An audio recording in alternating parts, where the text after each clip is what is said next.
It started with the sound of glass against glass, her champagne flute ringing like a warning bell. My wife stood at the center of the room, beneath the chandelier's fractured light, her smile sharp as a blade. "My love," she said, loud enough for everyone to hear, "since it's your birthday, I think it's time everyone knew we're in an open relationship now." Laughter, nervous, scattered. Someone clapped. Someone else looked away. I didn't. I just watched her, every movement, every blink, the way her fingers trembled, ever so slightly, on the stem of the glass. The silence that followed belonged to me. "As you wish," I said quietly. My voice didn't rise, it didn't break, it cut. Then I turned, calmly, purposefully, to her best friend, the one she always introduced as her other half, the single, sharp-eyed woman who never missed a chance to flirt when my wife wasn't looking. "How about dinner this weekend?" I asked. She smiled, slow and deliberate. "I can do everything better than her." The room froze. My wife's laughter died on her lips, replaced by a silence so dense it pressed against the walls. Her face cracked, the arrogance drained, replaced by something far more fragile. Shock, fear, recognition. She knew. I wasn't bluffing.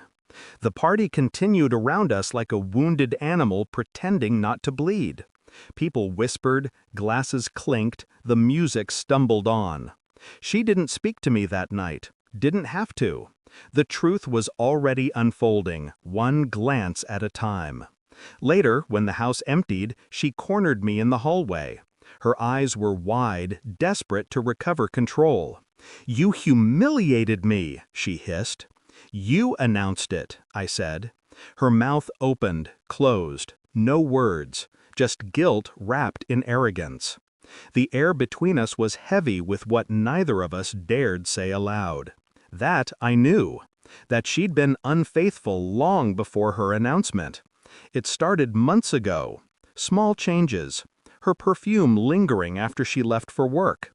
Late-night showers. A text notification that read only, "Miss you already." She thought she was subtle. She wasn't. I never confronted her. I simply watched. Every lie cataloged. Every alibi cross-referenced. My silence wasn't surrender. It was strategy. I began collecting evidence the way a surgeon prepares for an incision. Precise, clinical, inevitable. Phone records first. Deleted messages recovered. Hidden folders on her laptop labeled tax receipts, though none of them were. Photos, hotels, transfers. She'd been seeing someone from her office, a married man with a daughter. They met in cheap motels and left like strangers. The irony was exquisite.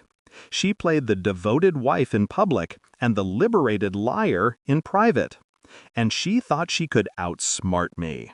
So I smiled through dinners. I let her talk about trust and freedom.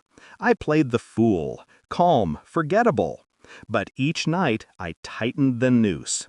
DNA samples, hair strands from her brush, a single glass she'd left in the sink. I wasn't searching for proof of the affair anymore. I wanted to know if the betrayal went deeper, if the son she claimed as mine wasn't. It took 3 weeks. 3 weeks of pretending I was still the same man. She noticed the calm, mistook it for peace. But peace isn't silence, it's preparation. The results arrived on a Thursday morning. White envelope, black letters, cold confirmation. 0.00% probability of paternity. I read it once, then again. No tears, no disbelief, just clarity. Every smile, every touch, every whispered "I love you" replayed in my mind with surgical precision. All false, all theater.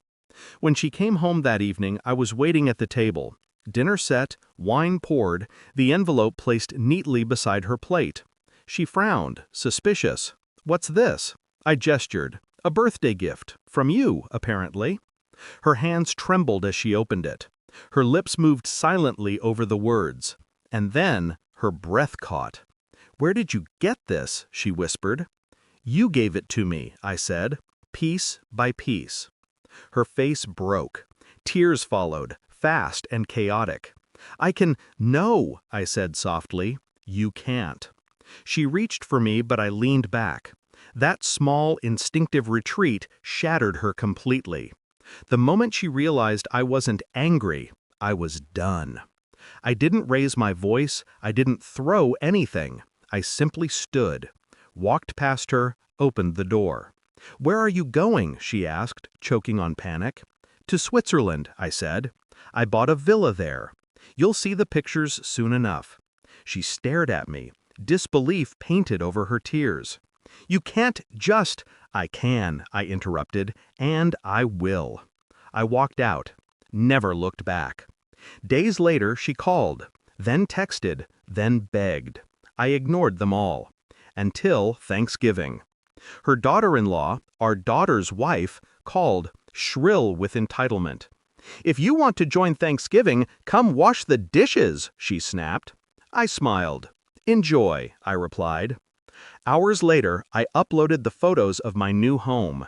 Glass walls, mountain air, and silence that no one could invade. My phone rang 71 times that night. All her. Each call was a confession she'd never put into words.